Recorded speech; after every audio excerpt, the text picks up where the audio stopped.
அனைவருக்கும் வணக்கம். இன்றைக்கி தந்தையை பற்றி தெரிஞ்சுப்போம். தந்தை அப்படின்னாக்கா, இப்போ ஃபேஸ்புக்கில் ஒரு கவிதை ஒன்று படித்தேன். எப்படின்னாக்கா, துரோகமே இழைக்காத நம்முடைய நலனை மட்டுமே கருதக்கூடியவர் தந்தை அப்படின்னு ஒருவர் ஃபேஸ்புக்கில் பதிவு பண்ணியிருந்தார். அதை பார்த்தோன்னே தான் ஞாபகம் வந்து, சரி இன்றைக்கி தந்தையை பற்றி பேசலாமே அப்படின்ட்டு வந்திருந்தேன். அது என்றைக்கு பதிவு போட்டிருந்ததுன்னா, ஜூன் 16 தந்தையர் தினத்தில் அவர் பதிவு போட்டிருந்தார் அந்த நபர். சரி, ஓகே. இன்றைக்கி அந்த தந்தையை பற்றி தான் இன்றைக்கி நம்ம பேச போகிறோம். தந்தைக்கு காரணமான கிரகம் சூரியன். அந்த சூரியனை நம்ம பார்த்தோம்னாக்கா, சூரியன் தான் எல்லா உயிர்களுக்கும் மூலாதாரமாக உள்ளது. அது இல்லை, அந்த ஒளி அமைப்பு இல்லை அப்படின்னாக்கா உலகத்தில் உள்ள ஜீவராசிகள் எதுவுமே இருக்காது. அதுபோல் நமக்கு தந்தை என்ற ஒருவர் இருந்தால் மட்டுமே அனைத்து விதமான பாக்கியத்தையும் கொடுப்பதற்கு ஒரு ஆதாரமாக இருக்கக்கூடியதே தந்தை தான். இப்போ தந்தையை நம்ம எடுத்துக்கிட்டோம் அப்படின்னாக்கா, எப்படி ஒளி இல்லாமல் மற்ற உயிர்கள் இல்லையோ அதுபோல் தந்தை இல்லையில் நம்மளுடைய வாழ்க்கை அவ்வளவு ஒரு சிறப்பானதாக இருக்காது அப்படின்னு நம்ம சொல்லிடலாம். ஏன்னா அவர் ஒரு ஆத்மகாரகன் இல்லை, அவர் சூரியன் ஒளியை தரக்கூடியவர். அதுபோல் தந்தை என்பவர் ஆதாரத்தை, தன்னுடைய வாழ்க்கையின் ஆதாரத்தை கொடுப்பவரை தந்தை தான். அந்த தந்தை எப்படி இருக்கணும் அப்படின்னாக்கா, துரோகமே இழைக்காத அந்த கவிஞர் சொல்லியிருந்தார் பாருங்கள், அதுபோல் இருக்கும். அப்போ ஒரு சிறப்பான தந்தை யாருக்கெல்லாம் நல்லபடியாக இருப்பாங்க அப்படின்னு பார்க்குறோம். ஏன் அப்படி தந்தை இருக்கணும் அப்படின்னாக்கா, அவர் தான் நமக்கு நல்ல விதமான ஒரு கல்வியை கொடுக்கணும், ஒரு நல்ல விதமான ஒரு ஆலோசனையை கொடுக்கணும்.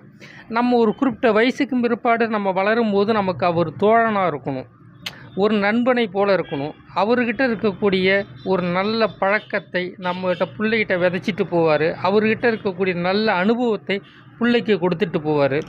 சொத்து பற்றி எல்லாம் கொடுத்தாலும் கூட அதெல்லாம் இருக்குமாங்கிறது நமக்கு தெரியாது. ஆனால் அவர் கொடுக்கப்பட்ட கல்வி நம்மளுடைய வாழ்க்கை முழுவதுக்குமே இருக்கும். இப்போ நம்ம சில பேரை நம்ம கேட்குறோம், யாருக்குப்பா குழந்தை அப்படின்னு கேட்குறோம். நம்ம அதை தானே ஃபஸ்ட்டு கேட்குறோம், யாரோட புள்ளப்பா நீ அப்படின்னு.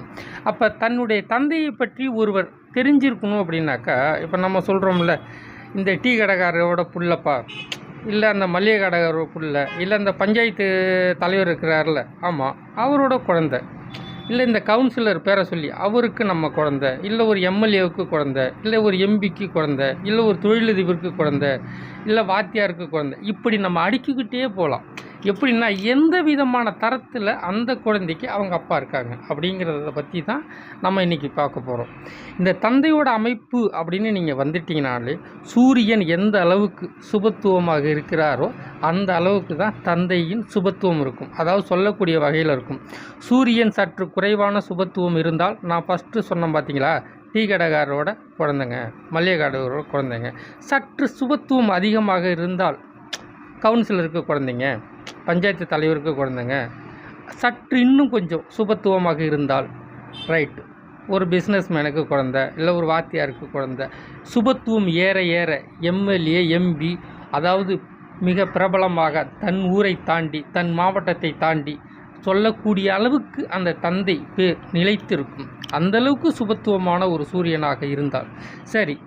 அந்த தந்தையோட பாக்கியம் எப்படிலாம் கிடைக்கும் அப்படின்னாக்கா, ஒரு ஜாதகத்தில் 9ஆம் பாவகம் சுபத்துவமாக இருக்கணும், 9ஆம் பாவகாதிபதி சுபத்துவமாக இருக்கணும், 2வது சூரியனும் சுபத்துவமாக இருக்கணும். இந்த 3ம் சேர்ந்து நல்ல நிலைமையில் எந்த அளவுக்கு இருக்கிறதோ, ஏன்னா எல்லாருக்குமே ஒரே அளவுக்குள்ள இருந்துட போகிறதில்ல. இப்போ ஒரு ஸ்கூலில் படிக்கிறோம் அப்படின்னாக்கா 40 மாணவர்கள் இருக்காங்கன்னா 40 பேருமே 100க்கு 100 வாங்கிட போகிறதில்ல. ஒருவர் 100 வாங்குவார், ஒரு 10 மார்க் வாங்குவார். அதுக்கு ஏற்றபடி எப்படி கல்வி அமைகிறதோ அதுக்கு ஏற்றபடி தான் சில விஷயங்கள் நடந்துகிட்ருக்கும் நம்ம வாழ்க்கையில். தந்தை என்பது 9ஆம் பாவகம், 9ஆம் பாவகாதிபதி, காரகனாகிய சூரியன், இந்த 3 பேரை வச்சு தான் நம்மளோட அந்த அளவுகோலை நம்ம நிர்ணயம் பண்ணுறோம். அதோட சுபத்துவத்துக்கு ஏற்றபடி பாவத்துவம் கலந்து இருக்கும் பட்சத்தில் அதோட மார்க்கு அப்படியே குறைஞ்சிக்கிட்டு இருக்கும். தீய வழியில், வெளியில் உலகத்தில் தெரியாமல் ஒரு மோசமான வழிகளில் ஒரு தந்தை இருப்பார், அப்படி இருப்பார், இப்படி இருப்பார்னு அது ஒரு மாதிரியான போக்கில் போகும். ஒரு நல்ல தந்தை அப்படின்னு நீங்கள் வந்துட்டிங்கனாலே சுபர்கள் தான் 9ஆம் பாவத்தோட தொடர்பில் இருக்கணும். அப்படி இருந்தாலே மிகப்பெரிய தந்தை, ஒரு செல்வாக்கான தந்தை, ஒரு மதிப்பு, மரியாதை, கௌரவம், அந்தஸ்து அப்படின்னு ஒரு உயர்வு கொடுக்கக்கூடிய ஒரு தந்தையாகவே அமைஞ்சிடும். ஓகே, நன்றி, வணக்கம், மீண்டும் சந்திப்போம்.